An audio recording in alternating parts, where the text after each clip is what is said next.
শ্বশুরবাড়িতে মেয়েদের শ্বশুর শাশুড়ির মন জয় করা আর হাতে আকাশের চাঁদ পাওয়া দুইটাই আমার কাছে একই মনে হয়, যেটা শুধুমাত্র কল্পনা ছাড়া আর কিছুই না। আমরা বসে বসে শুধু কল্পনাই করতে পারবো, ইস যদি আকাশের চাঁদটা হাতে পেতাম। ঠিক তেমনি শ্বশুরবাড়িতে শ্বশুর শাশুড়ির মন জয় করাটাও এইরকম। ইস যদি শ্বশুর শাশুড়ির মনটা জয় করতে পারতাম।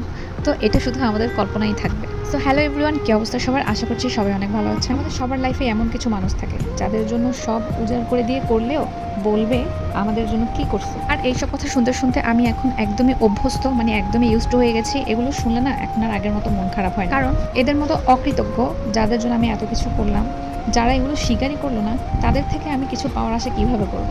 আমি একমাত্র আমার আল্লাহর কাছেই আশা করি। সেদিন আমরা চলে গিয়েছিলাম বোট ক্লাবে, চট্টগ্রাম বোট ক্লাবে। আমি মনে করি বাচ্চাদের ঘোরার জন্য এটা বেস্ট একটা জায়গা। আগে তো বাচ্চাদেরকে নিয়ে আগ্রাবাদ শিশু পার্কে চলে যেতাম, যেহেতু এটা এখন বন্ধ, ওখানে এখন আর যাইতে পারি না। বোট ক্লাবের প্রবেশ ফি হচ্ছে পার পার্সন 50 টাকা করে। আর যেহেতু আমরা গাড়ি নিয়ে গেছিলাম, গাড়িটা পার্কিং এর জন্য আমাদের থেকে নেওয়া হয়েছিল 300 টাকা।